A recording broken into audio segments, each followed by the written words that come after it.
la mañana, 48 minutos, y vamos a tomar contacto con Chile ahora, porque allí está vía Skype un experto chileno. Se trata de Luis Donoso, geofísico y vicepresidente de la Asociación Internacional para la Gestión de Emergencias de Chile.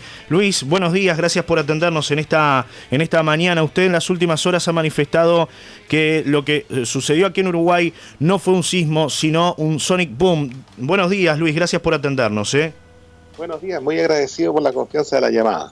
Mira, básicamente acá concurren dos elementos. Una estación sismológica va a registrar toda la información que reciba un equipo, tanto desde su superficie, lo que se genere debajo del suelo, en su entorno, viento, mareas, oleaje, o sobre ella, que puede ser explosiones o estallidos sónicos o truenos. Por eso, cuando las autoridades locales y académicas de ustedes dicen se registró un sismo, tienen toda la razón, registraron algo. O sea, aquí el punto es si ese algo que se registró tuvo un origen tectónico o fue un fenómeno aéreo. Como te comentaba recién, antes de empezar esta nota, cuando no hay instrumentación, hay que irse a los relatos de los primeros 5 o 10 minutos. Y en esos primeros 5 o 10 minutos lo que pude percibir fue que la gente hablaba de explosión, principalmente, y también de lo que no se habla. No vi relatos de objetos caídos en casas. No vi relatos de cuadros o lámparas oscilando.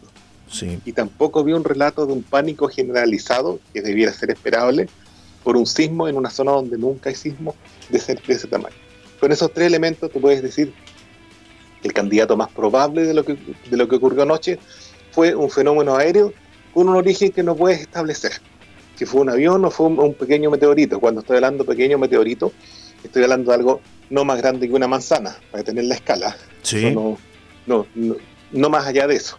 Entonces, ¿cuál es la ganancia de esta anécdota? Que yo la califico así como una anécdota. Es, primero, que en Uruguay deben fortalecerse los sistemas de educación para que la gente, si bien es cierto, ustedes no tienen sismos, pero sí se desplazan a otros países como Chile, como Perú, como Ecuador, Colombia, donde sí hay sismos, y tienen que educarlos y conocer cómo funcionan, cómo reaccionar y cómo protegerse en caso de una emergencia. Y el segundo elemento, me pongo de pie y aplaudo a las personas que instalaron una red sismológica en Uruguay, me parece maravilloso. Sí. Apóyenlos, entréguenle presupuesto, ayuden a formar a esos jóvenes, ayuden a profundizar esa ciencia allá, porque van a poder dar respuesta a estos procesos y sin duda que van a empezar a aparecer otros elementos que los van a fortalecer como sociedad. Es muy cierto, Luis, ¿no? Y toda esta situación que se da en Uruguay, que bueno, es la primera vez que empezamos a hablar, ya si bien se había hablado en alguna otra oportunidad, pero creo que ahora con más magnitud, ¿no? Es la primera vez que se habla, por lo menos aquí en Uruguay, de un sismo, ¿no? Porque antes habíamos tenido, sí, otras informaciones vinculadas, pero esto va a ser constante. Se puede hablar de que vamos a seguir recibiendo este tipo de episodios. ¿Cómo lo ves tú siendo geofísico, digamos? Mira, si es un fenómeno aéreo, ocurrió y es una anécdota que va a ocurrir probablemente en los siguientes 20 años. No le doy más peso que ello. Bien. A ver, en términos simples, si alguien le tiene miedo a los temblores, el país ideal para vivir es Uruguay. Bien. Allá no ocurre. Bien.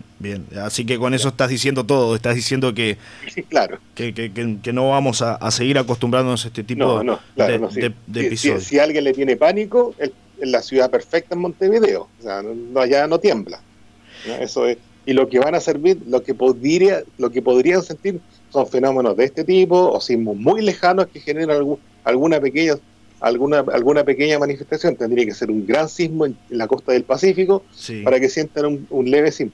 No más que eso. Bien. Esto puede... es el escala. Te pregunto, porque inclusive algunos medios están hablando de eso. ¿Puede llegar a tener que ver todo esto que pasó con lo que sucedió ayer en Centroamérica? No, nada. Cero no está vinculado. No está vinculado. No. Ustedes están muy acostumbrados a vivir este tipo de episodios con más magnitud, inclusive, ¿no? Y seguramente, bueno, esto para ustedes no signifique nada, ¿no? Porque están acostumbrados a vivir con movimientos más fuertes. Claro, por eso te lo planteo. Yo lo dejo como una anécdota que permite abrir un camino de reforzar la educación en riesgo reforzar y entregar mayor presupuesto y recursos a la gente que se dedica a hacer ciencia, en particular sismología, ya que lo que me parece maravilloso, Sí. y sobre todo prepararse en temas de emergencia. Seguramente se les saturaron los teléfonos, no funcionaban los celulares, cosa que nosotros tenemos el estado actual después de múltiples fracasos y errores que han costado decenas o miles de vidas. Sí, es cierto. Les comento, por ejemplo, la normativa de construcción chilena, que hoy día es de clase mundial al frente, ¿bien? Esto partió el año 39 con un terremoto en la ciudad de Chillán que nos costó 40.000 muertos. Claro. Entonces, a raíz de eso se generan códigos de construcción estrictos que se van mejorando con el tiempo, ¿ya? Los protocolos de tsunami que tenemos hoy día, los sistemas de alerta temprana que llegan a los celulares mediante mensajes bruscos para que se evacúe, nos costó 300 vidas para el terremoto y tsunami del 2010. Sí, claro. Entonces pasa, la podemos transmitir. Claro, pasa por eso, ¿no? Por la educación y por darle más elementos a quienes están creando esta red para mejorar un poco, ¿no? En el tema de las mediciones y bueno, empezar a pensar en esto, ¿no? Un poco más, a tenerlo en cuenta. No digo asustarse y entrar en pánico porque no es la palabra, pero sí empezar a tener más en cuenta este tipo de situaciones, ¿no? Así es, exactamente. Luis, te mando un abrazo grande, te agradezco por este contacto en directo desde Chile y bueno, estaremos seguramente en contacto, esperemos que no se vuelva a dar un episodio de esto, que quede como una anécdota y te agradecemos por la buena disposición en esta mañana. Bueno, que tengan un muy buen día, que estén muy bien. Igualmente, Luis, gracias. La palabra del geofísico y vicepresidente de la Asociación Internacional para la Gestión, en este caso, de Emergencias de Chile, quien asegura que lo ocurrido anoche en varias zonas de Uruguay tiene que ver con el Sonic Boom. Es un poco lo que estaba explicando aquí en la mañana en cadena, que tiene que ver con algo que sucedió en el aire, una explosión sónica, boom sónico o estampido sónico al componente audible de la onda de choque provocada por un objeto cuando sobrepasa la velocidad Mach 1 del sonido. Se observa con frecuencia en aviones militares, aunque también lo pueden provocar aviones civiles como el ya retirado de servicio Concorde.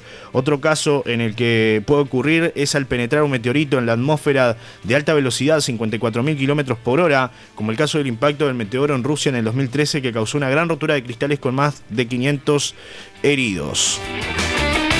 Bien, agradecemos la palabra de Luis Donoso aquí en La Mañana en Cadena. Este experto chileno desde Santiago en directo vía Skype estaba conversando con nosotros.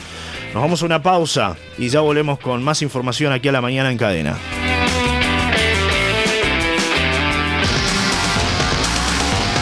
Comunicate con La Mañana en Cadena. Paloma, espacio y tu mensaje al 2727.